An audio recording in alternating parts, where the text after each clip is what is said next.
All right, looks like we are live. I want to thank everybody for their patience. We are here, and I promise you this show is going to be well worth the wait. So I want to welcome everybody to Standing for Truth, where, as you know, we focus on the truth of biblical creation. It has been a few days since we have done a live show. We've done a lot of premieres. We've put out some clips for you guys, and I hope it was informative and beneficial. But this was because we were busy doing behind the scenes work. We needed these few days to set up so many amazing shows for everybody. So please check out the upcoming live stream section for your daily reminders. We are also working on some awesome short SFT and Mattman explains videos that touch on some of the amazing evidence for special creation and against universal common ancestry. And this is, for now, a Patreon exclusive series. And as you know, we just released our first video a few days ago, and it's been getting some great feedback. So please check us out at Patreon as well. I want to remind you guys, just a couple reminders before we get this party started, is tomorrow we've got Dr. Dino. We've got Kent Hovind back with us for a presentation on lies in the textbook. George, myself, and Matt will be here for that presentation, followed by an audience Q&A. So bring your questions. We're going to be having a lot of fun. Then on the Friday, we've got the big debate between Jackson Rowe and Nephilim Free on the age of the earth, old or young. So that's going to be a ton of fun as well. And next week's going to be a busy week as well. So like I said, please check out the upcoming live stream section. We've got a ton of fun over the next month and, of course, for the summer. So we've got a great chat already. We've got Ramen, the super sticker master. I appreciate all the support. God bless you. You guys are awesome. And that being said, why don't we bring in the guests for the evening? We've got Professor David McQueen as well as George Bond. George Bond, good to see you. Professor McQueen, good to see you as well. Good afternoon. We are so glad to be here. And since our topic tonight is how rock mechanics argues against the evolutionary model, I wanted you to know, George, before we begin with our jokes, that I've actually become a rock mechanic. You see, I've opened up Dave's lithospheric auto, and see, I'm a certified rock mechanic. You see, I've got a big old wrench here for moving. Hey, that looks like my PhD. And then I've got my little bitty tiny wrench here for moving simple folds. A little bit of humor there, because what we're going to demonstrate in the next hour and a half is that the whole issue of the physics of rock movements and folding is an enormous problem for the evolutionary community. But once we get past the lighthearted rock mechanic part, George, I hear you've got a joke about lawyers in Greece and America. Oh, you want me to tell that now? Why not? Oh, okay. Well, there's a Greek doctor who's arrived in the USA and can't find a job in any hospital in the USA. So he opens a clinic and puts a sign outside saying, "Get treatment for $20. If not cured, get back $100." So an American lawyer walking past thinks, this is a great opportunity to earn $100 and goes into the clinic. And the lawyer says to the doctor, he says, "I've lost my sense of taste." The doctor yells out, "Nurse, and bring medicine from box number 22 and put 3 drops in this patient's mouth." The lawyer goes, "This is kerosene." The doctor says, "Congrats, your sense of taste is restored. Give me $20. The annoyed lawyer goes back after a few days to recover his money. The lawyer says, "I have lost my memory. I cannot remember anything." Doctor says to the nurse, "Bring medicine box number 22 and put 3 drops in his mouth." The lawyer, annoyed, says, This is kerosene. Yuck. You gave this to me last time for restoring my taste. The doctor says, congrats. You got your memory back. Give me $20. The fuming lawyer pays him and then comes back a week later, very determined to get his $100 back. This time the lawyer says, my eyesight has become very weak. I can't see at all.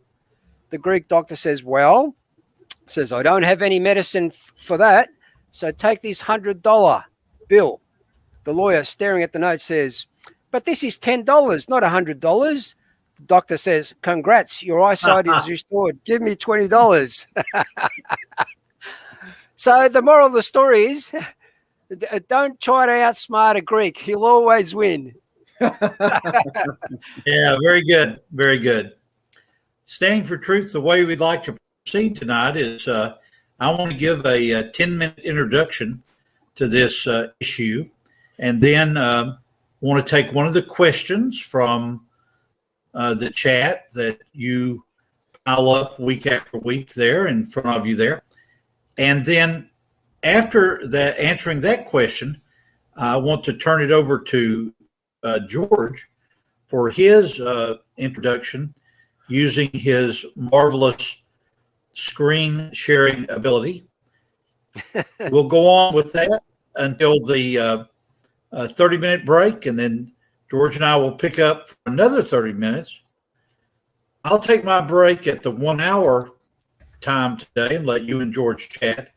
And then the final 30 minutes, we will wrap this argument up, showing that rock mechanics actually shows that the old Earth model of time taking the bite out of every problem, or as George says, shooting themselves in the foot, will wrap that up. You like that plan, Standing for Truth?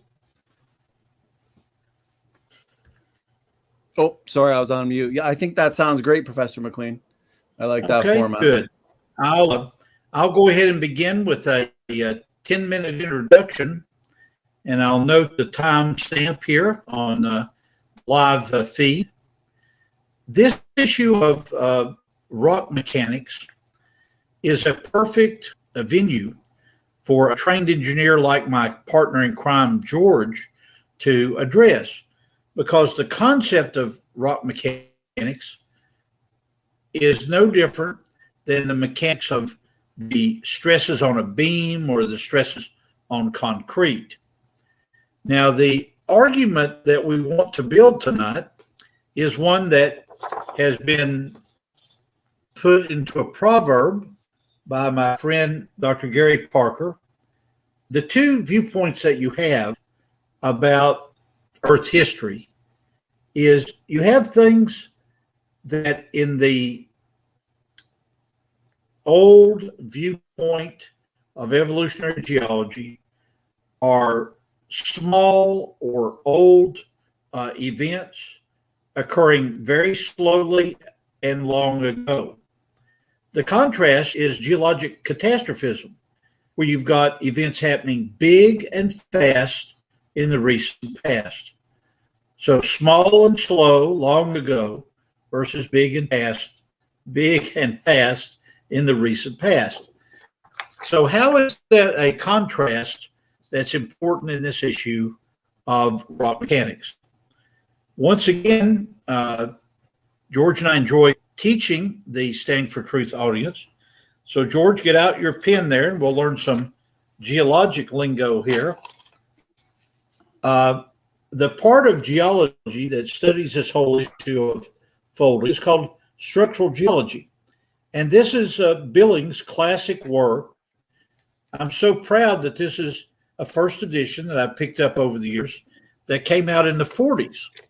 And so for over 70 years now, geologists have been taught that, let me remove my Post-it note here. Geologists have been taught these kind of diagrams, that if you take a group of rocks, now these particular rocks are bent in what would be called a chevron fold or a kink band if it's a very much smaller. you'll notice that there is, from high school physics, the cube showing compressive stress and vertical stress. And then down below, some diagrams showing the evolutionary mythology of how a very small amount of pressure over a long amount of time can produce folds in rocks. So the argument that we're going to build tonight is based on these crackers that I have been snacking on, waiting for tonight's show. And so I don't annoy Ms. McQueen. Let me bring my bowl over so I don't get all this on the kitchen floor. So this is a rock layer. We could build up as many rock layers as we wanted to by putting the crackers on top of themselves. But what George and I are going to demonstrate is that if you put pressure, vertical, horizontal, on this, George predicts what's going to happen when I press the cracker. What's going to happen, George? Is it going to fold or break? Probably going to break. Exactly. It's going to break like this. And so our argument is that you have limestones and sandstones that are in places like the Appalachian Mountains or the Andes in South America, or the enormous mountain chain in northern Italy, the Alps. Our argument is that if you look at the engineering products and the engineering vocabulary that George is going to teach us in a few minutes of Young's modulus and shear strength, compressive strength, that there's evidence that the rocks of Noah's flood actually are closer in their physics and engineering to Play-Doh that we have talked about before.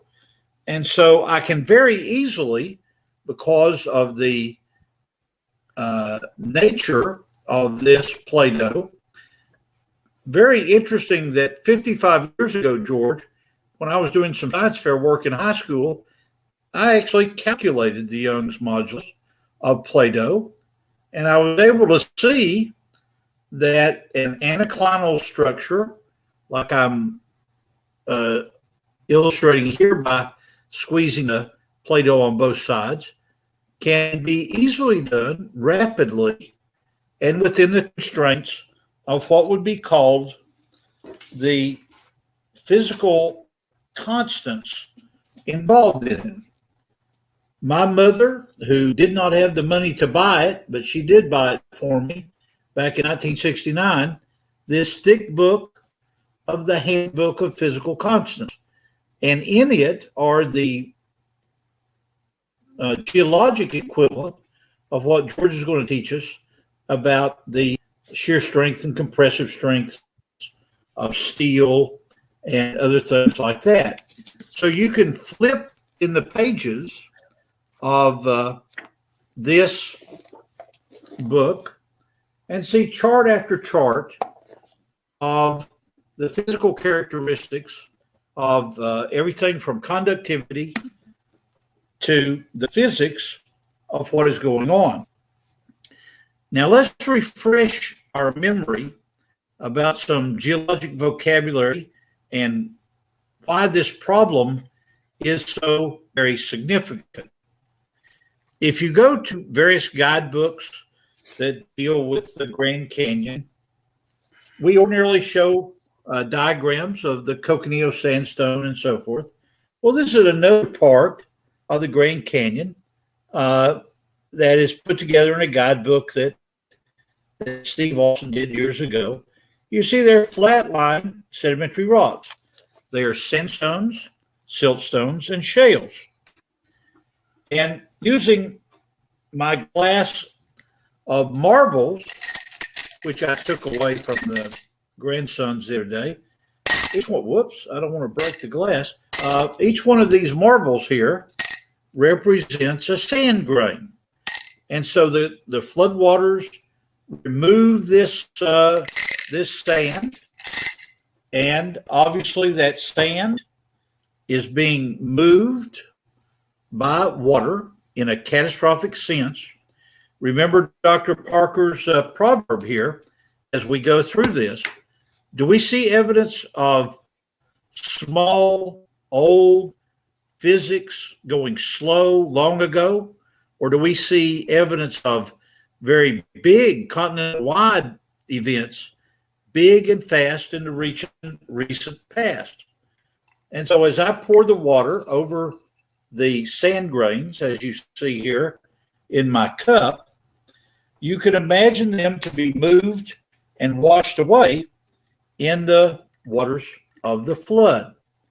And so here are those sand grains being moved across continental size masses. And in the last 2 minutes here, I want to make sure that you see the mathematics and physics of this sort of anticline. Remember the vocabulary, if we turn it over and look at it this way, that's called a syncline. But we have to get our abacus out, and we have to get our hourglass out. Can you see, George, how slowly the sand is falling there? This is a 5-minute hourglass here, and you can see the sand going through. That's slow time. Does time solve the problem? Well, if we take our abacus here and we begin to do the math, I had a roommate from Hong Kong back in 1971, and he would use an abacus like this. You see up here where you got the tens. That's not a good one. This is a better one. You know, you got your tens area, and then you got 5 down at the bottom. He would race me in multiplying 21 times 3.5. And he used this thing, moving it so fast, and he would get the math done. What our argument is going to be by the end of tonight is that if you look at the physics, the math behind the folding of rocks, you're going to agree with Dr. John Morris, the past president emeritus now of ICR. He wrote a paper for the International Conference on Creationism, which very clearly shows that the rock mechanics is just like engineering mechanics. It's going to be an abject failure. You can find that as you do your Google searches under John Morris and the International Conference on Creationism. Standing for Truth, I'd like to go ahead and take one question, and then we'll turn it over to George. I've gone for my 10 minutes now, and so let's take one question, and then we'll turn it over to my partner in crime. Your partner in crime, George. Okay, I've got a question in the side chat, but we just got a super chat question that just came in, Professor McQueen. Right as you said, let's take one question. So we'll save the one in the side chat for the next round. We'll deal with this one here. Jungle Jargon, I appreciate the $10 super chat.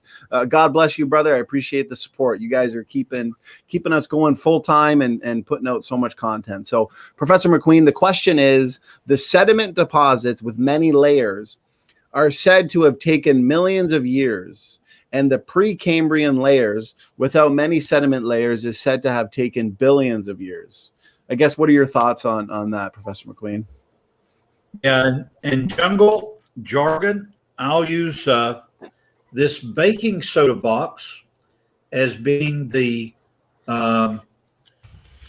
pre-flood or Precambrian layers, again using the Grand Canyon as an example. And these layers consist of non-fossil bearing rocks non-fossil bearing sedimentary rocks or igneous metamorphic rocks. which have no fossils in them. So that if we take the rocks that we folded a moment ago, the red indicating the lower rocks of the Grand Canyon, and the green, the upper rocks, it turns out as you go through the Grand Canyon, or as you go through the sedimentary rocks exposed in Australia, the sedimentary rocks exposed in Canada, in the Appalachian Mountain extension in eastern Canada, if you look at all these different kinds of sedimentary rocks, you find layer upon layer. So you end up with the Grand Canyon, for example, is a mile deep, and it doesn't even cover all the types of rocks in the western United States. If you go north of the Grand Canyon, you get into rocks that contain fossil dinosaurs and on up above. And so you go through this whole sequence stratigraphy, starting with the what would be called the Cambrian rocks, or what Tim Clary calls the Sunni sequence. He begins to go up and up and up all the way through all those other types of rocks. And so you end up with a thick pile of rocks above it. Now, the evolutionary community complains that, oh, these creationists are trying to put the red layer and then the green layer on top. Well, if you look at these, what are called knife edge contacts here, you go out, and let me get my rock mechanic wrench here, put it in there, and let's give the evolutionary community a hard pill to swallow. Look how hard this pill would be to swallow. So this is a hard pill to swallow. When you look at the contact, sure hope I don't drop the wrench on my PC here. When you look on the contact between the red and the green rocks, there's no erosion.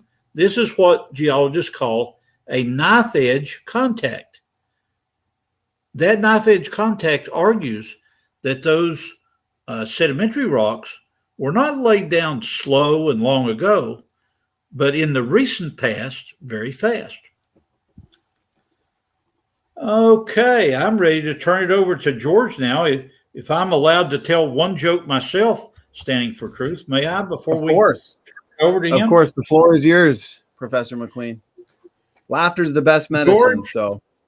George, are you aware that hamsters have begun to marry here in the States, and they are always looking for places to go on their honeymoon? So here's the question: where in Europe do hamsters go on their honeymoon? Oh, is that an engineering question? Because no, I don't know the answer to that. No, it's a geography question. They go to Amsterdam. Oh, go on, yeah. Oh, just to add to what you were describing before, Professor McQueen, regarding the layers, the deposition of the layers, there are many instances, and you can actually view that on the Grand Canyon stratigraphy map. There are millions, and in some cases billions of years of missing strata. Oh yes, and this whole issue, if our Standing for Truth class wants to go back through the list, George and I have talked about what are called angular unconformities and disconformities. You can find that in the growing Standing for Truth archive. Okay, George, let's switch over to your remarkable screen sharing ability. Well, thank you. I'll have to ask our host here to give me permission to share him. So I'll just go quick. George, I thought I was the award-winning host. Yeah. You've got 10 PhDs. You got 10 PhDs from Harvard. By the way, well, yeah, I've got 10 PhDs from Harvard, and it only took me 10 years to get all 10 of those. So well, you have to understand, one of my favorite political jokes is John Fitzgerald Kennedy, who had a degree from Harvard, was once given an honorary degree at Yale.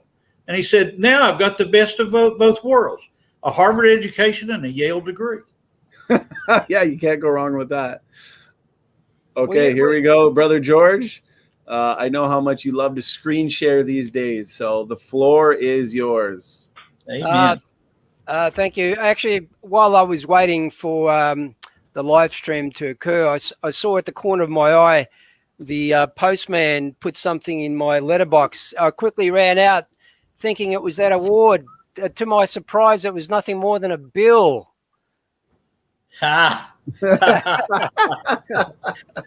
Yeah, I've been getting a lot of those lately. So based on that introduction there, I'll start my 20, 30-minute presentation. But before I do, I just want to... 30 minutes? All right, George, I'm going to get a coffee. I'm just kidding. Take your time, brother. No worries. Sometimes we can forget some of the basics that Jesus asked us to do. So in remembrance of that, and please, I'm not pointing the finger at anyone. I'm probably the worst offender there. But Jesus said, first of all, he said, love the Lord your God with all your heart and with all your soul and with all your mind and with all your strength. Secondly, he said, love your neighbor as yourself. There is no commandment greater than these. Amen. So based on that, I'd like to start by just mentioning, what is rock mechanics? Well, from my point of view, it's a theoretical and applied science of the mechanical behavior of rock and the rock masses. It forms part of a broader subject that we call geomechanics, which is concerned with the mechanical responses of all geological materials. Get a lot of this, people, including soils. What you see on the screen there are some of my books that deal with the subject, and that principles of geology. I've spoken about this bloke before. If I can zoom into that, you'll see that name, James Galooly. I spoke about James Galooly and the erosion rates. But enough said on that, because I'll probably cover some of that issue before. But there's some of the things that engineers are taught with regards to the geology, because what we do in engineering is we use some of this information not just in the design of structures, but in mining, petroleum, the civil engineering practice in general. It's concerned with the application of the principles of these engineering mechanics to the design of the rock structures, like in mining, as I said, in drilling, reservoir production, civil construction, and such things as tunnels, mining shafts, underground excavation, even open pit mines. I was actually asked in my third year, actually, by a large mining company in Australia to move to Queensland to work on one of their mines. But being a young person, I really didn't want to leave my friends, so I rejected the offer. I guess if I had taken it up, that was very attractive, actually, because they offered shares in the company and whatever. And if anyone knows about BHP Billiton, they'll know what I mean. So I've actually personally been engaged in engineering projects where I've had to employ engineering geologists to obtain reports on the substructure of the ground, because we need to know the strength of the material we're actually building on. Personally, I've built 2-foot bridges, a spectator stand, and numerous upon numerous underground drainage works, and I've lost count of the number of buildings that I've also designed. So the type of material and the strength would require appropriate equipment. For example, I mentioned in the drainage networks, we need to advise the contractors what kind of rock it is, because they have to employ certain equipment like rock breakers. In the case of shale, they actually have what we call tiger teeth or titanium teeth on the excavating buckets, where they literally rip the rock to excavate it down to the base levels required. Also, they get an idea of the volumes that are required. Like you can calculate in-place volumes of rock, but when you calculate a loose volume, you come up with a completely different answer. And they need to know that because they have to then determine the number of trucks they require and where to actually dump that material. So just in summary, engineers and engineering geologists are predominantly interested in the rock type, the hardness, the strength, and cementation. Not generally just those four, but there are others as well. As I stated, those are the books that I actually use, but this is what we actually, I remember in university when we did these tests, we take core samples like that and we apply a stress to them through a machine where we apply pressure above and below it to get a stress and strain graph. That's a stress versus strain graph for different materials. You can see those cores where we apply the pressure and measure the strain on the lateral direction. And we produce what Professor McQueen mentioned earlier, Young's modulus. Now, Young's modulus is the slope of this linear part of the graph. Now, personally, engineers don't like to go past that yield strength because it becomes very, very unpredictable. Yes. Rocks and concrete beams, very brittle, and they can fail very quickly. So Yes. you don't want that because, it could kill people. So effectively, the Young's modulus, as you can see, is no more than the slope of that graph, which is the stress over the strain. There's some typical values of materials that particularly I've actually been involved with in building structures. And George, let me interrupt at this point.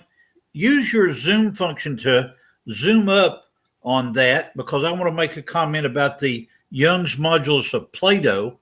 Can you zoom in on that graph? Yeah, there we go. Okay. Notice that the Young's modulus is given in, am I reading that 10 to the 5th megapascals? 10 to the 3 megapascals, which is 10 to the third. Which is a gigapascal. Okay. So you'll notice that there's what he calls soft sandstone is down between 0.7 and 7. So let's round that up to 1. Soft sandstone, Plato is even smaller than that. It is, like 0.3, 0.1. We'll save Poisson's ratio for another day, but go on, George. I just wanted to make that point. Okay. Well, I'm not sure they'd be interested in the Poisson's ratio, but I can explain it to anyone if they want to. No, I think that Young's modulus will do us tonight. Yeah. Now, previously, as I mentioned, those tests that we do. Just one. I'll give you one example. In civil engineering, we use an acronym called CBR. It refers to the Californian bearing ratio. We use that CBR value to design thickness of pavement, road pavement. That is, it's based on the Californian sandstone. So when we talk about a CBR value of 2, that's actually saying it's equivalent to 2% of the Californian sandstone, the shear pressure that's required to make it fail. So a CBR of 2 is a pretty weak material, and we use graphs in combination with equivalent standard axles. That is, we convert truck axles, car axle to equivalent standard axles, and we use that graph to then select a thickness of pavement to use. So if we get a CBR of 10 versus a CBR of 2, the CBR of 2, we would obviously get a thicker pavement as compared to the CBR of 10, which is a stronger subgrade. Therefore, we don't require as thick a pavement for the same equivalent standard axles. Now, what I've done is I'd like to play a short little video that I compiled last night, and then we'll talk about this missing layers between the stratigraphy there.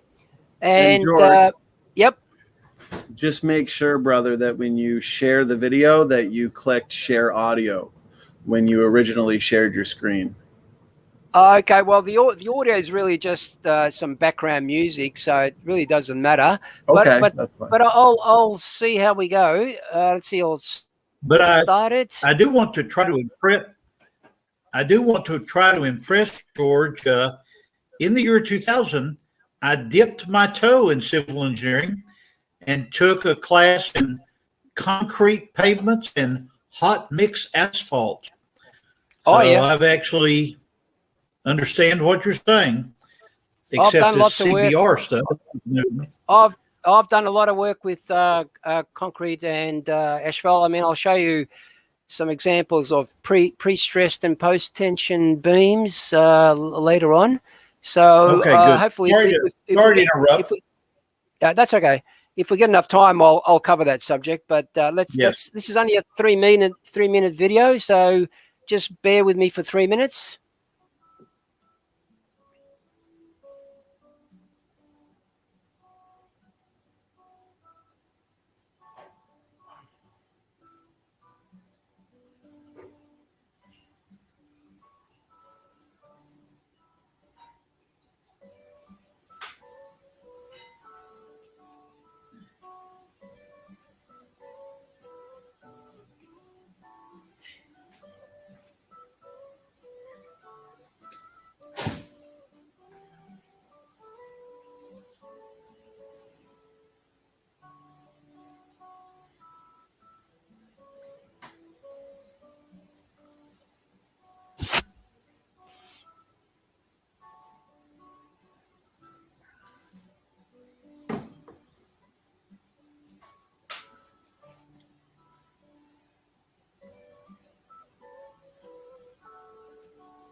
George, did you want to pause it real quick, brother?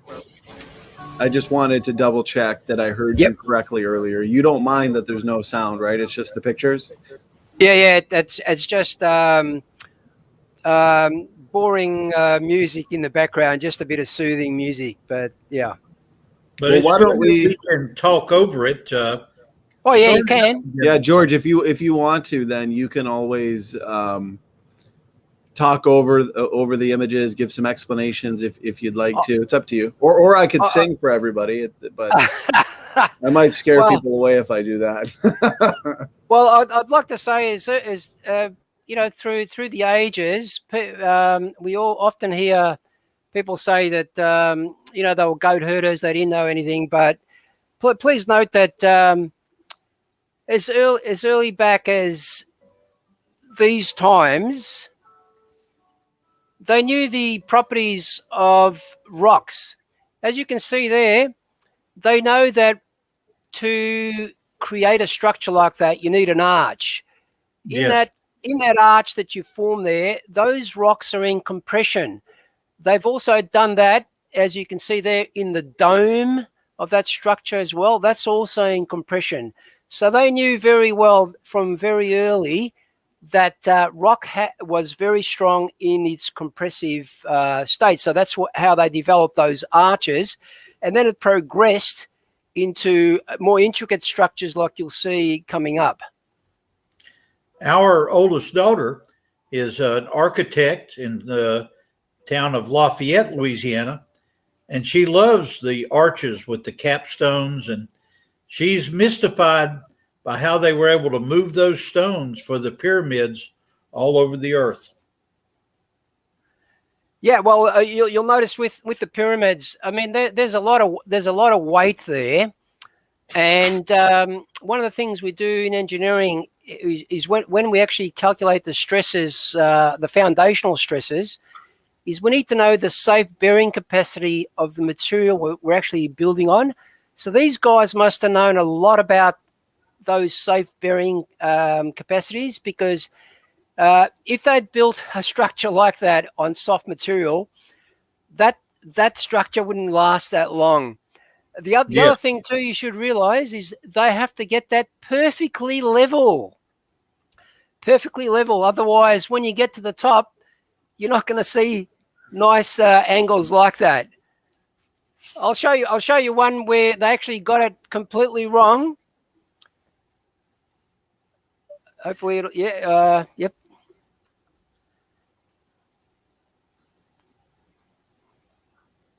I've been there, and you can see there the knife edge symmetry of how they've actually interlocked those rocks. Amazing construction, how they can get that clear edge.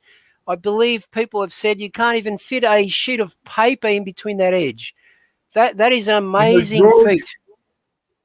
George, I think about visiting you in Eastern Australia, and you and I hiring 100 people with modern equipment.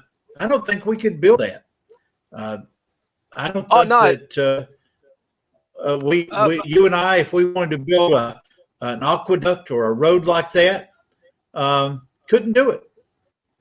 Very true, very true. I mean, even the biggest crane in the world would have trouble, because when you think about the bending moments lifting one of those blocks, I don't think there is a crane in the world that could do it. So I'm still flabbergasted as to how they actually got those blocks all the way up there. But obviously they did. They must have known something that we don't.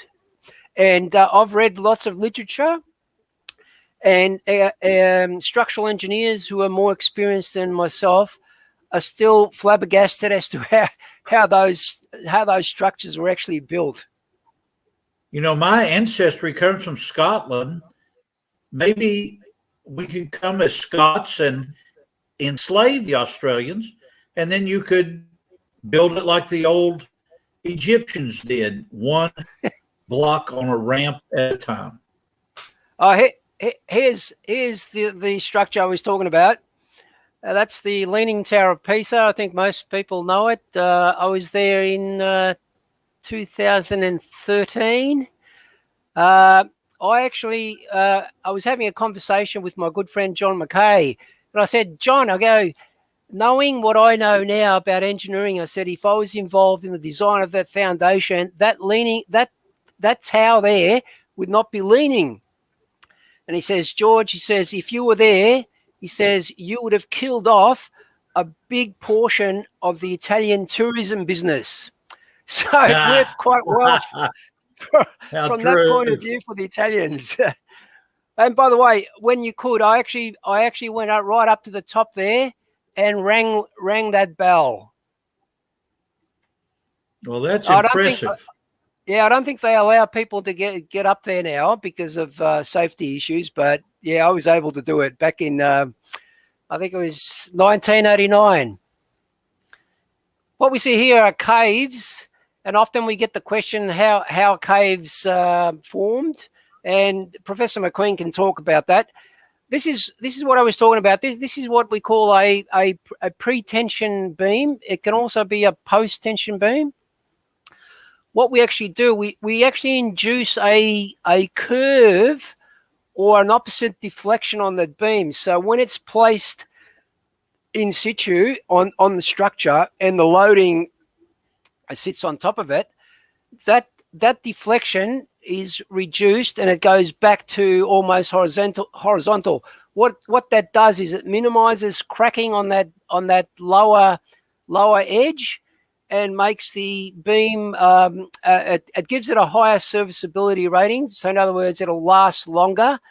Most people that know about concrete, as soon as cracks are induced, you get water penetration, the steel begins to rust, and the rust actually then expands, and that's why you get concrete spalling, and they call that concrete cancer. Keep the slide there, and let me add the rock mechanics side.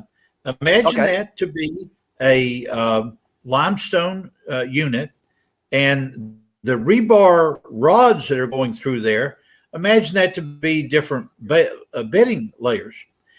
If George was to get a bulldozer on the left side of this diagram, and I was to get a bulldozer on the right side of this diagram, and we compress it, would it fold or would it break? And the answer from the class is it would break. Go on, George. Very important slide. Yeah, as I said, there's two types. There's pre-tension and post-tension. Those cables you see there, this is a pre-tension beam. They actually pre-tension those cables, then they form the concrete beam. And once it's cured, probably after about 7 to 14 days, they would release it. And that pre-tension will hold the beam in the shape that it's been designed to have, to allow for the expected deflections. Post-tensioning is they actually put little lugs at the end of those, and they actually sit inside conduits. They lay the concrete. Once it cures again, then they tension those cables after it's formed. So that's the difference between the pre-tensioned and post-tensioned beams. There's obviously the standard reinforced concrete beam, which just has has steel inside the concrete. But in that case, sometimes you will get induced cracking, and that's usually done in buildings, not necessarily bridges, but buildings where it's not an issue where the weather can't get to it. This is an example of rock anchors. Now, we know rocks are funny materials because, as Professor McQueen mentioned, they're very brittle and they break. And when you excavate in an area such as that, you could get situations where you could get a fairly large V-shaped block of rock that could fall down. So what they've done there is they've put a series of rock anchors to stabilize that vertical hill. They've also put in these, you'll probably see them columns. They're piles, and in between they've got reinforcing retaining walls. So that's a bit of engineering talk for you. Very good. Gabion. I'm getting excited myself on mine. Yeah, well, these gabions, they're just steel cages, if you like. And what we do is we fill them up with gravel or rock of certain shapes, and we build it up to a particular level that's required, and it acts like a retaining wall. Now, the good part about the gabion is with most retaining walls, the problem there is water penetration. If water gets behind the retaining wall, it applies high stresses to the wall, meaning you have to construct a thicker wall with more reinforcement. You have to put aggie pipes or drainage pipes at the base to ensure that the water doesn't build up. In the case of the gabion, the water is free to flow. So we don't have that problem of a build-up of hydraulic pressure behind the wall. And you'll see a classic example where I've used gabions in this situation here. What we do is we build up a gabion retaining wall to construct the road. In this particular case, although that's not the specific photo, but I've done a similar project where we did that to provide a level platform to construct a shared bike path, that went from the city all the way up to the country. So it's a nice picturesque setting. Actually, it was. Can I interrupt? Yep. Can I interrupt with a vocabulary issue? Yeah. If you're trained in the United States, we use the term gabion basket for what you're seeing there, because it looks like you filled rocks with in a basket, but that's just a difference between international vocabulary and U.S. vocabulary. Go ahead, George. Yeah, correct. As you can see Actually, there, gentlemen, George, Yeah. if you don't mind, because we've got questions flying in, and obviously we're not going to have time for all of them, but can we at least get through a couple of these super chats that pertain to what you gentlemen are discussing right now? For Yep. example, we have Crimson Air, who's he's given us a super chat, $5 super chat. So I want to thank you so much, Crimson Air. And he asks, do you believe the Great Pyramid could be a miniature scale model of the New Jerusalem, or does it necessarily have to be a cube? Do you gentlemen have any thoughts on that? Got I'll no let George idea. go first, and then I'll go second after. Can I go ahead and take that one, George? Yeah, because I've got no idea. Okay. If you look at the Holy of Holies in the Old Testament, and you look at what is called the city four square in the book of Revelation, the New Jerusalem, these are cubes. The Great Pyramid as and I want to go back to that folded structure after the 1 hour break, but if you look at the Great Pyramid and the fact that it is a series of triangles put together, that is not a model of what the New Jerusalem would be. Biblically, it must be a cube. Now, why spiritually would that be true? It turns out if you do any study of the occult or Satanism, the pentagram, this, the that, a lot of satanic symbols are either a triangle or a rotated triangle, a series of triangles put together. So a pyramid is ordinarily a structure associated with non-Christian satanic architecture. Okay, Standing Truth, let's go ahead and take another one here. Okay, perfect. Wait. So the other question we'll get to here came in from, we got a great chat tonight, guys. Everybody, thank you for the support, the super stickers, the super chats. And I am scrolling up. It was from Alec Cox, but we got a lively chat, gentlemen. And here we go. Okay. Alec Cox, thank you for your question. Question for McQueen. The geological column, what parts of it do not exist in actual textbook form? What they teach in the class on California coast, it doesn't seem to match theory. Any thoughts on that, Professor McQueen? Okay. Yeah, sure can. Go ahead and give me the screen back here, and I'll use the ever-present Plato to answer this question. My wife and I 2 years ago traveled to San Francisco and traveled north up the coast. And as you go up the coast of California, you do see a number of layers, but you see all kinds of folds and faults associated with, for example, the San Andreas system.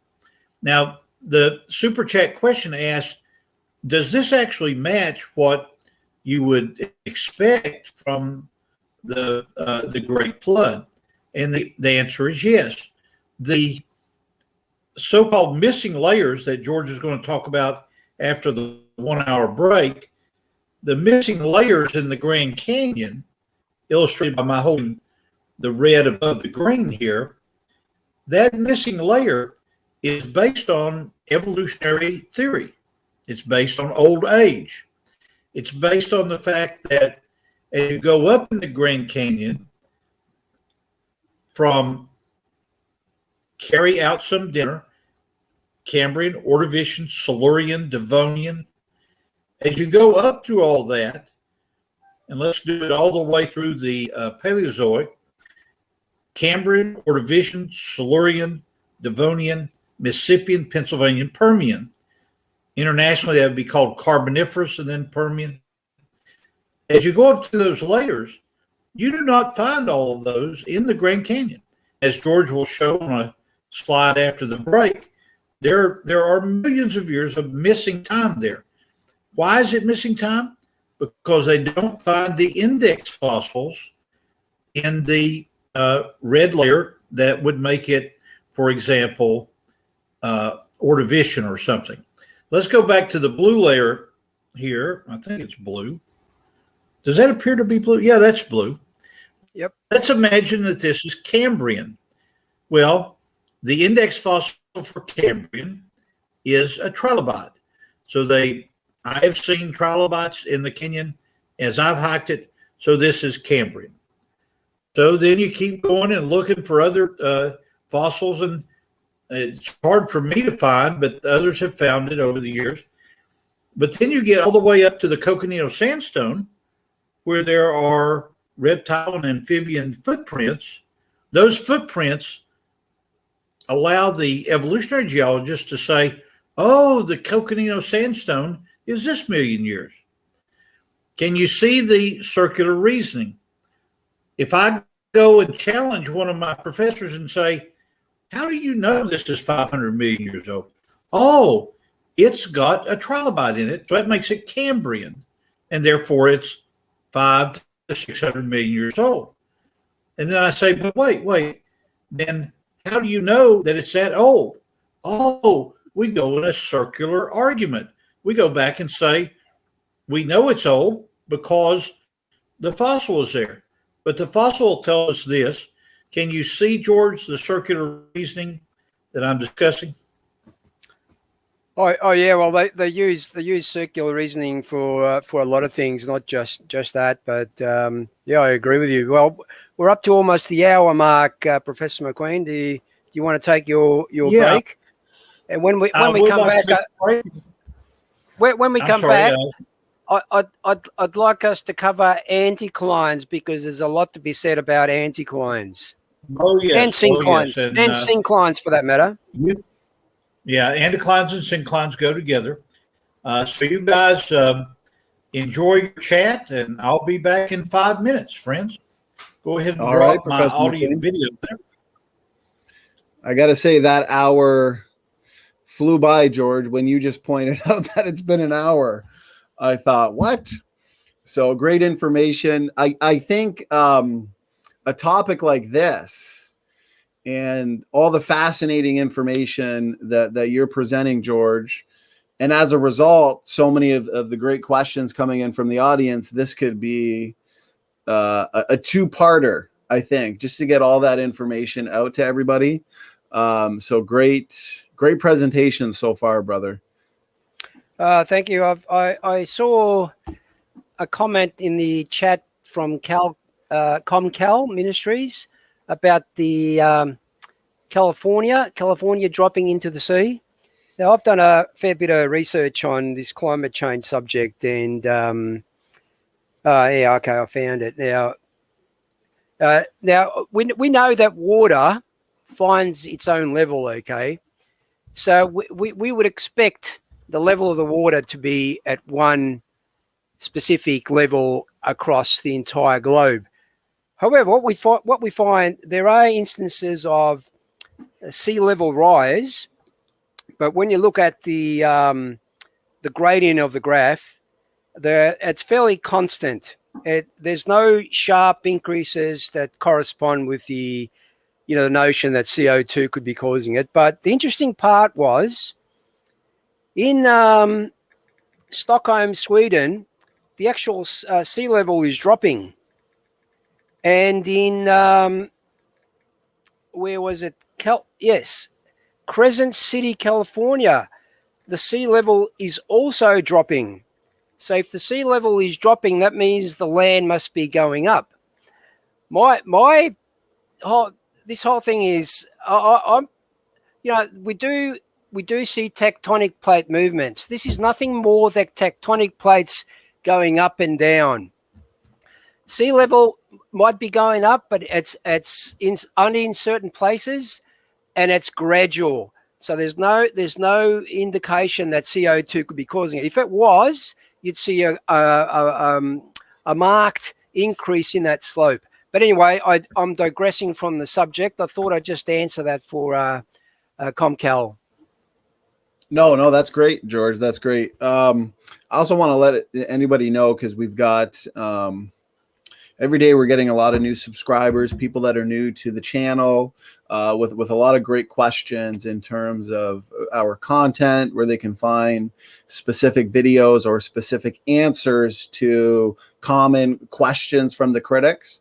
So I have linked, at least I believe I did, I'm 99.9% certain that I linked in the description box of this video the entire Professor David McQueen series that we've done so far. I think we're up to between 18 and 20 episodes, I guess you can call it, on all sorts of topics, where we always have an audience Q&A throughout the program. So throughout that series, honestly, I think, George, you would agree, we've pretty well answered every single objection you could think of, pertaining to the flood.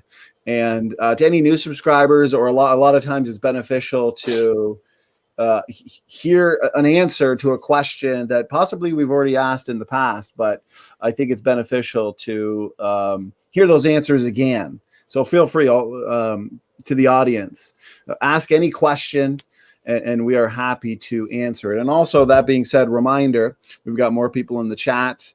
Tomorrow at 8 p.m. Eastern Standard Time, 7 p.m. Central, we've got Dr. Kent Hovind with us. Lies in the textbook. So George will be here with some of his famous jokes, I'm sure. We'll have Raw Matt with us as well. And Kent, of course, who's going to give an awesome presentation followed by an audience Q&A. So George, over to you, brother. Thanks. Well, Professor McQueen, I'd like to introduce part of the subject that we'll be talking a little bit later. So what I'm going to do is I'm going to ask you to share my screen again so we can... I'm back with a fresh cup of coffee and anxious to move on. George, share your screen and let's move on for a moment. Let's do it. That's a great idea. George? Okay, well, as Professor McQueen mentioned previously, these are the supposedly missing layers at the Grand Canyon.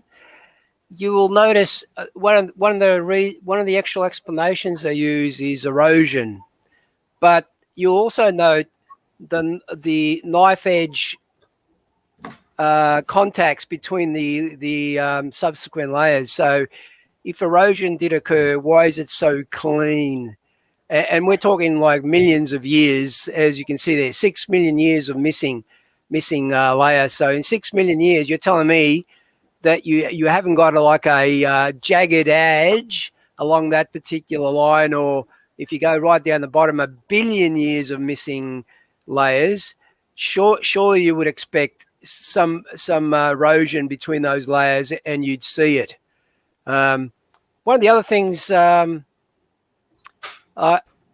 think we've spoken about granite and rhyolite. I don't think we need to go there again, but sometimes they tell you that rocks take millions of years to form. No, they don't. There are studies where they can actually create rapid rock. It doesn't take thousands or millions of years. They can do it almost instantaneously. No. Exactly. This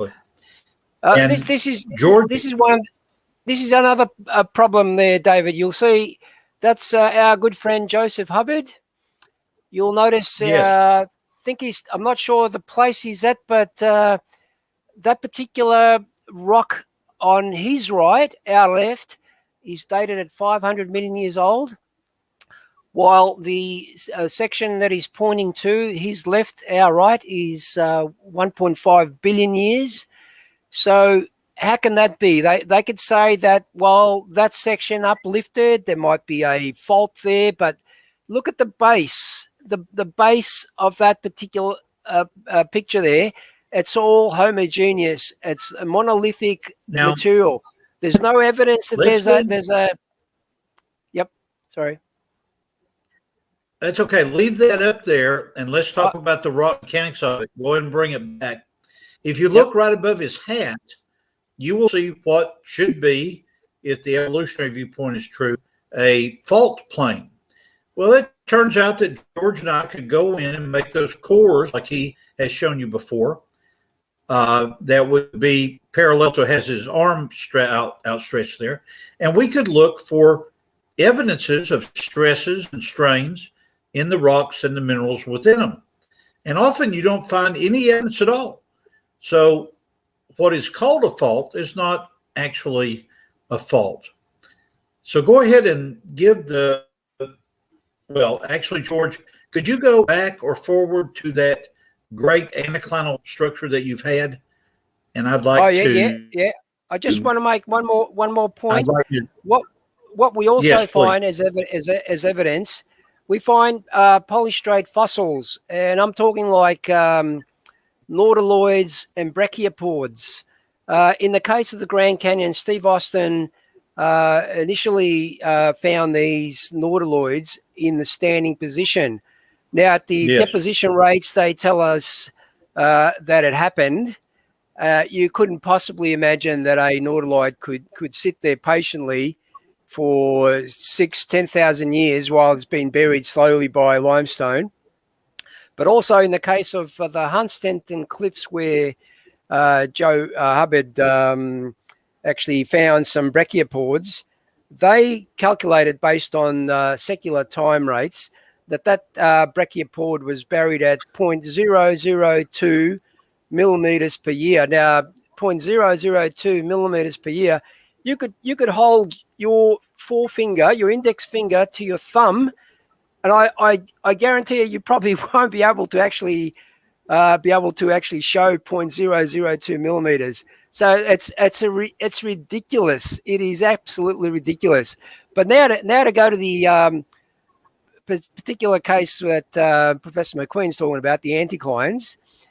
There's an example of cliffs showing anticlines, but I think we've spoken about this particular example of an anticline trap where we find the oil. Yeah, and exactly. What we'd like you to notice is the shape of those layers, not just the cap rock layer, but also the layers below it, okay? And we want to talk about how those shapes actually formed.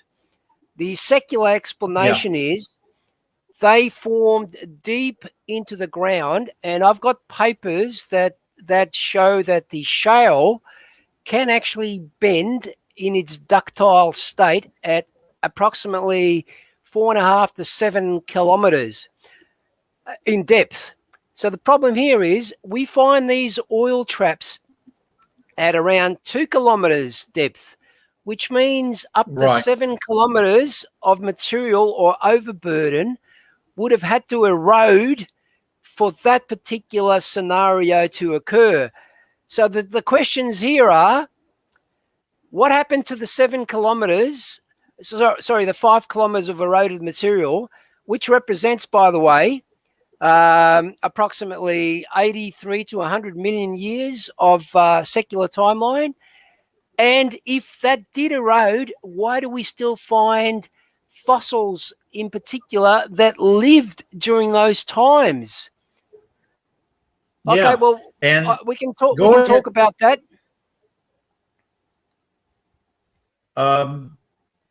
Go ahead and give the screen back to me, and let me use my yardstick here to show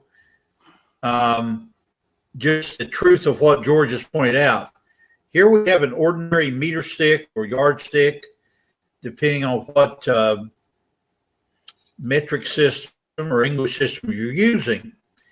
And so what George is saying is that if you look at those traps, what are called structural traps of petroleum, you find that the rocks have been bent in an anticlinal shape like this. Now, don't lose the forest for the trees here. Imagine what would happen if we had a rigid rock layer like this, the way the evolutionary community portrays it, and I began to put pressure, right hand, left hand, compressive pressure, and then begin to try to put a vertical pressure on it to make an anticline. It's obvious that you could not make this out of that.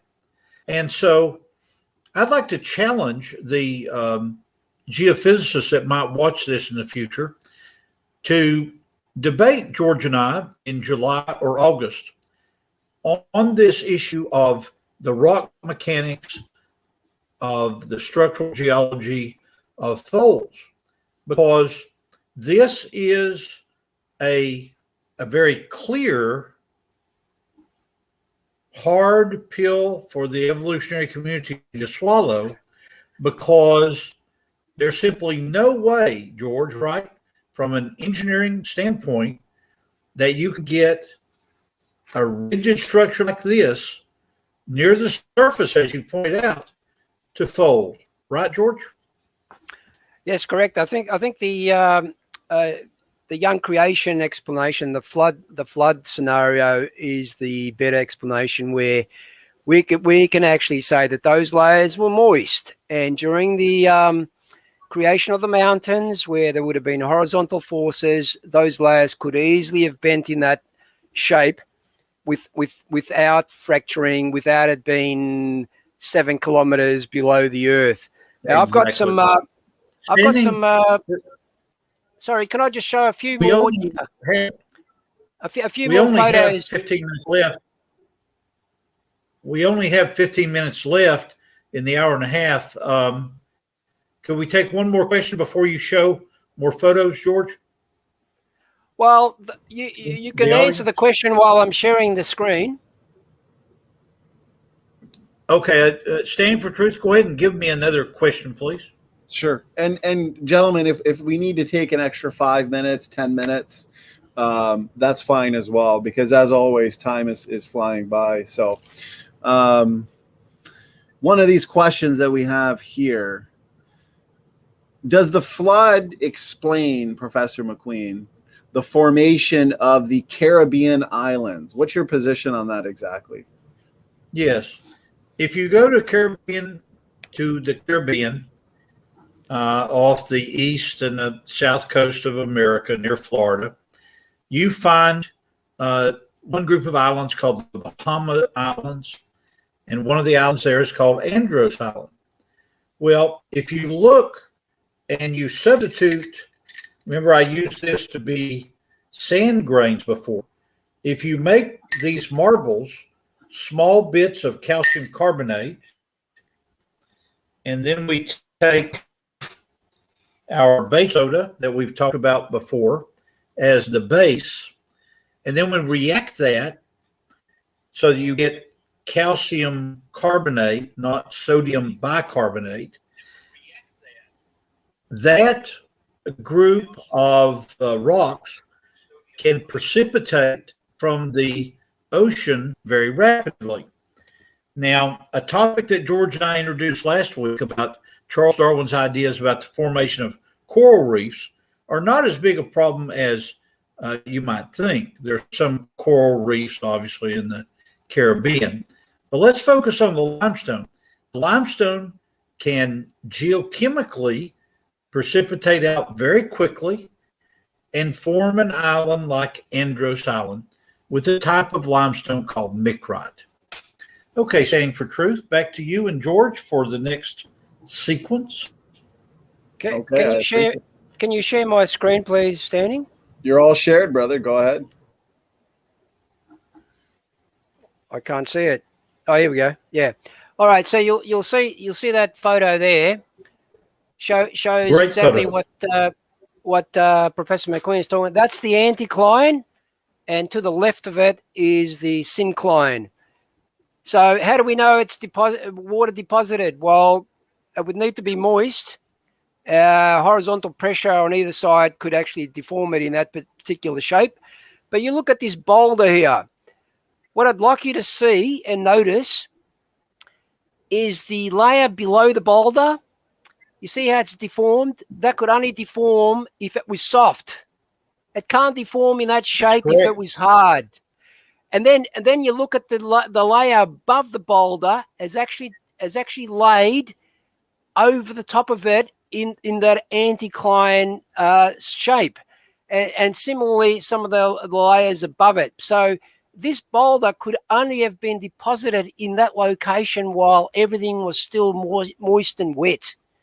So that's evidence of flood deposition. You can see examples of these anticlines along road construction. You'll notice in this particular example those gabion structures where they've used them to prevent rocks from falling onto the road. There's salt domes. You look at salt domes. These are secular illustrations. You'll see those layers are deformed in the shape of the salt dome. They're bent.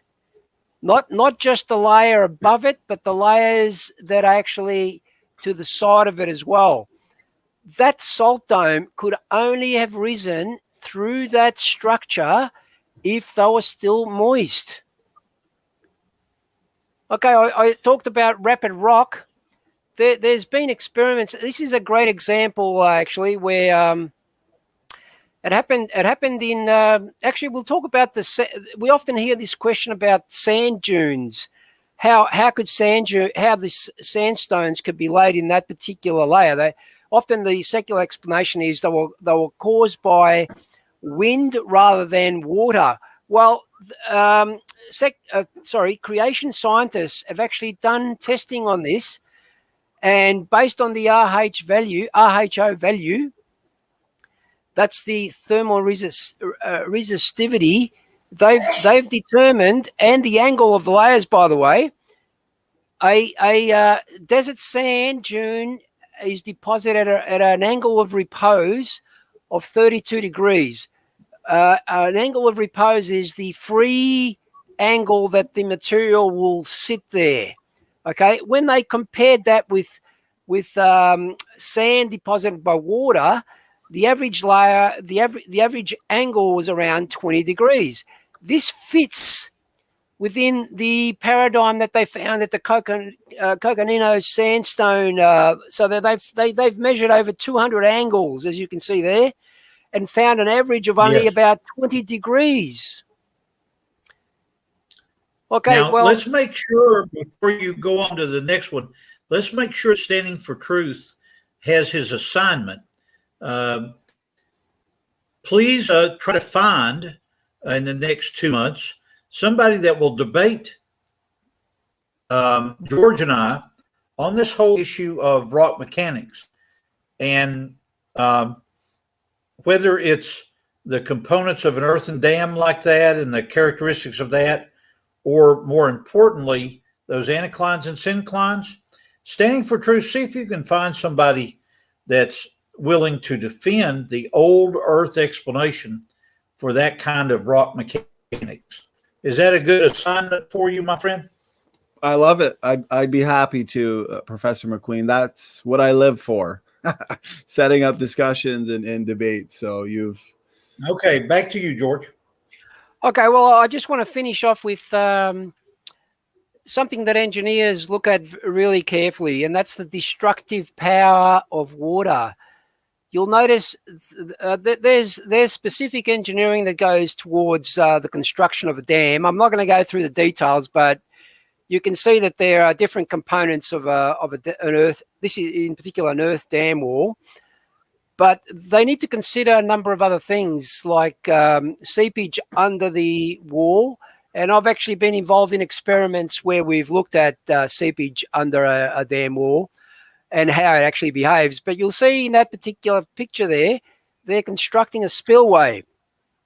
The spillway is there in case the water level rises above a certain point and releases it. Otherwise, it could overflow the top of the dam, and that's called a breach, and it then starts to erode the structure from the outside in, and the whole thing collapses catastrophically, by the way. You can see in this case, obviously they didn't use a core in that dam, or maybe they haven't compacted it. You can see the seepage that's going through it, and you can see erosion occurring, and it won't be too long before that dam collapses completely. But there's a typical seepage analysis of what I was talking about. I'm just going to go to some photos that I've got towards the end of a a video that I watched the other day of the Oroville Dam in California. Some of you might know about it, but this particular example is the Grand Canyon Dam, and you can see what it's done to the spillway, or the actual, I think in this case, it wasn't a spillway, it was an underground structure where water was released. But you can see what's happened there.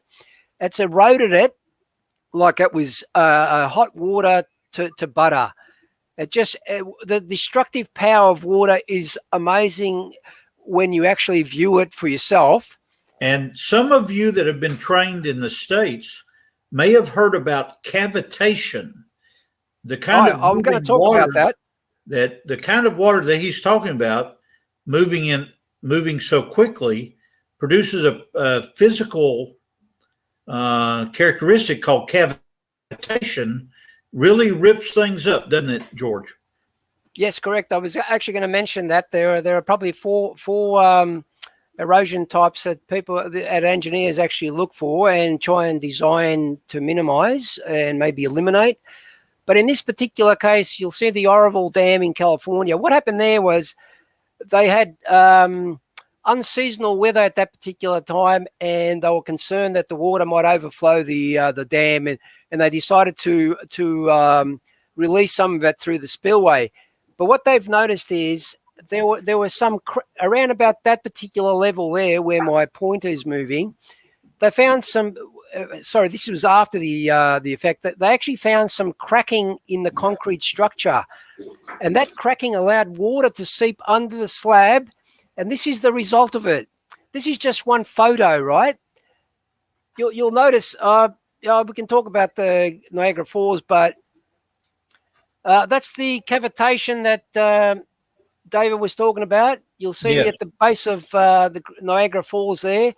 It's literally a build-up of pressure to the point where it implodes, almost like a dynamite explosion, and those rocks actually fall down. So this is a recent photo. Apparently, the Galapagos Islands, that particular Darwin's Arch doesn't exist anymore. It's actually fallen down. These are photos of the Oroville Dam, California. I watched this video last night. It was amazing. That's what happened when it began. The thing that alerted the engineers was this water that was seeping on the side. So they stopped it to investigate. But they realized they couldn't leave it alone for that long because they ran the risk of water overflowing the dam and creating further damage. So they released water through the spillway again. And this is what happened. Just look at the destructive power of that water. It's unbelievable. Rock is no obstacle to fast-flowing water. And these are some of the... As we mentioned, how quickly actually layers of rock can actually form, as we found out in Mount St. Helens, and we mentioned this I think in the last stream that we had. Going back to those erosion, I'm just trying to find where that is, David. I actually go ahead and while you look, let me comment to Standing for Truth that I'm running out of steam and would like to give my 5-minute summary and then turn the rest of the thing over to you guys. By the way, David, don't ever wear one of these T-shirts. Yeah, I don't want Ms. McQueen to see the phrase, I don't need Google. My wife knows everything. We won't show that to Ms. McQueen. And I know how weak-minded SFT is, so I've put in a subliminal message for him. Look at this. Oh, no. It's pizza time. My weakness. and the last week has been especially bad because of you, George. Oh, sorry about that. Pizza, breakfast, lunch, and dinner, brother. Oh, yeah. Okay, Standing for Truth, go ahead and give me the screen here for a couple of minutes, and I'll summarize and say good night to you guys. Amen. Brother McQueen, go ahead. It's very important that you realize that this is yet one more argument against the old earth traditional geologic view. Over the months, you've heard numerous arguments based on the fossil record, based on what George showed us tonight about the flat-lying layers and the destructive power of water tearing up the pre-flood world that we've talked about. But don't miss our point here, and don't miss the challenge to the evolutionary community that we want Standing for Truth to find for us, that the kinds of anticlines that George showed with the rock in the middle and also the other, that disproves both deep time and also slow processes. If you go back, as I've said before, to the paper by Dr. John Morris, and I guess this paper was done sometime between 1985 and 1995, I forget exactly when, but he does a whole paper for the International Conference on Creationism that deals with the impossibility of a rock mechanic explanation for anticlines and synclines like we've seen. And so to wrap this up and tie it into previous classes that we've had, remember that there are 3 points that we always want to go back to.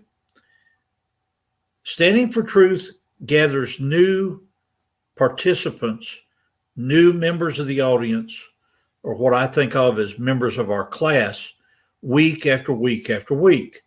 So a question like I see on the chat here about how does the flood model explain deserts? Keep asking that question until you get an answer that satisfies.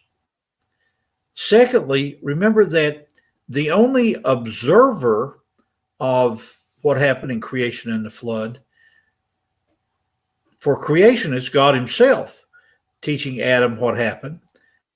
And then Noah certainly went through it with Shem, Ham, and Japheth in the flood in Genesis 6, 7, and 8. And so we do have eyewitness accounts of all these things happening. And the third thing to remember is that in this presentation of the gospel that we've gone back over many times, that Dr. Henry Morris called the eternal gospel, it starts with Jesus as a creator, and then we come to Jesus as a savior, and then go forward to Jesus as the coming king. Well, one thing that you need to insert is that God the Father is not only the creator, but he's the offended creator. What do I mean by that? Genesis 1 and 2 deals with the creation, but 3 and 4 deals with the crisis that Adam and Eve brought into mankind, what is called theologically the fall. And so God is not only the creator, but he's the offended creator, and that's resolved by the death and burial and resurrection of the Lord Jesus. So all these things that may seem so obscure to you about Young's modulus and compressive stresses and all of these different substances of concrete and Plato, they really do circle back to the book of Genesis. You see what I'm saying, Standing for Truth?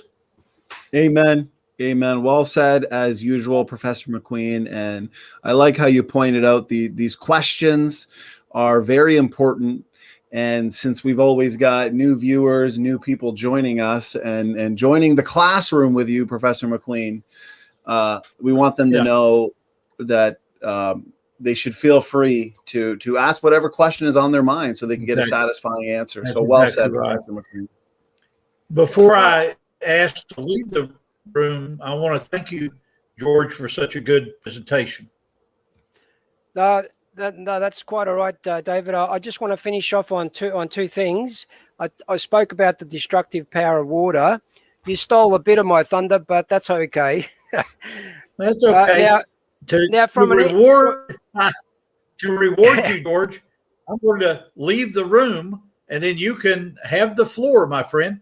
Oh no, don't do that, because I've got a joke for you. I've got a joke for you after this. Okay, I won't leave it One too final joke before bedtime. It won't Professor take more McQueen. than 5 minutes, I promise. Now, engineers and Thank you. geologists, when Yes. we're looking at designing structures, specifically when there's large volumes of water that are contained, we have to take into account the erosion effects of the water in specific instances where failure may occur, right? And really, we've identified four different means by which that erosion can occur by slow or catastrophic processes. Okay, number one is solution. That is, the water dissolves the material, usually in a weak way or manner. Number two is abrasion. That is, particles are moved by water and are impacting other particles and they break them up. Third is what's called hydraulic plucking. That's when the energy of the water is used to open up smaller cracks into larger cracks, and then the rock breaks up.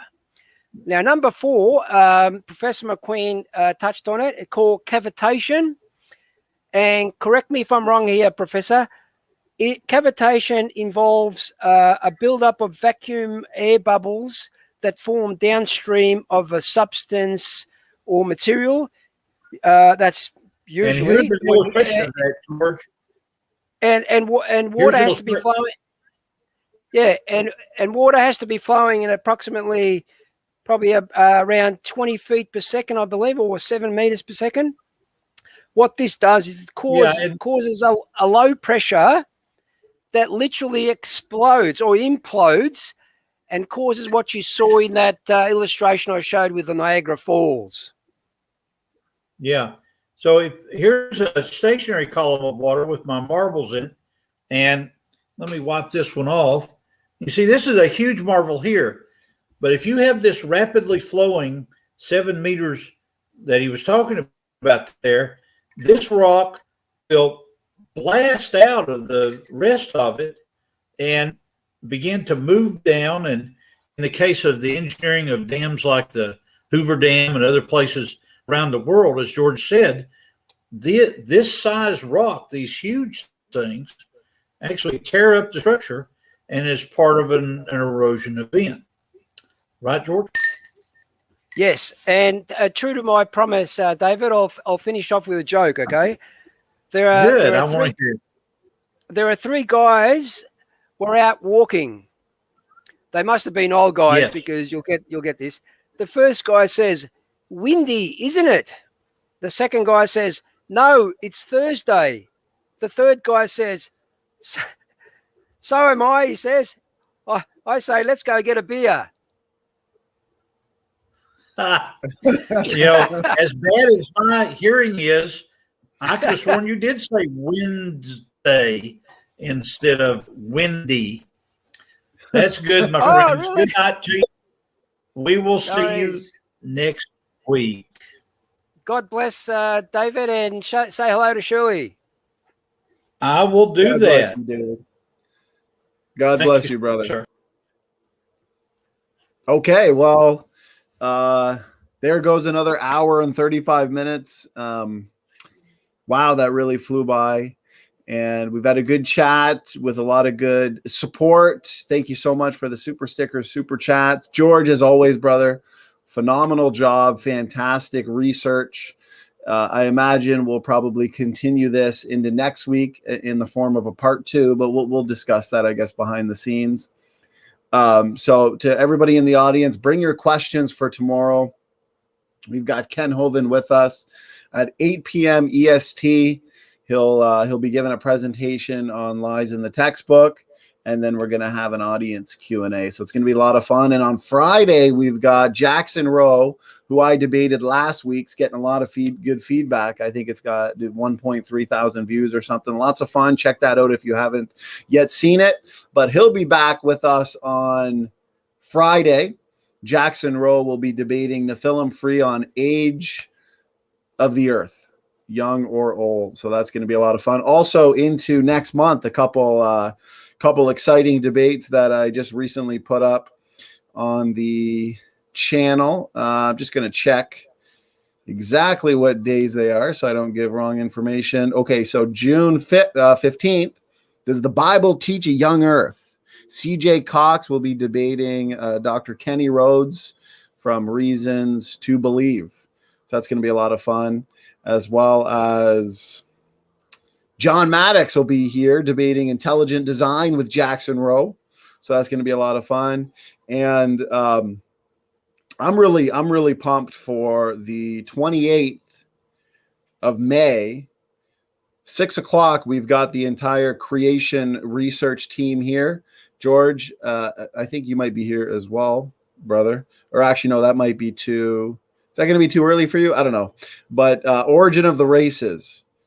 We know there's one race with Dr. Diane Eager, John McKay, and Joseph Hubbard. So that's going to be a lot of fun as well. There will be an audience Q&A, guys, so bring your questions. Any thoughts, any last words, George? Yeah, I'm not sure about Joseph Hubbard because of the time difference, but I believe definitely John McKay. But my final message to the audience, if I can take a minute or so, please listen. May the Spirit of God open your eyes to the light, your ears to the truth, and your heart to His Son, the Lord Jesus Christ. Amen. Amen, brother. Amen. Well said. Beautiful words.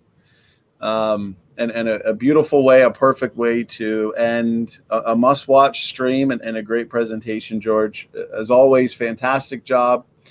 And to everybody in the chat, God bless you. God bless you, George. Professor McQueen, I know he's not here anymore, but God bless him as well. And we will see you. I can see that subliminal message burnt into your brain. Honey, get that pizza in the oven. What are you waiting for? Yeah, let's end this night the right way with 6 slices of pizza. That's it. Okay, SFT is out.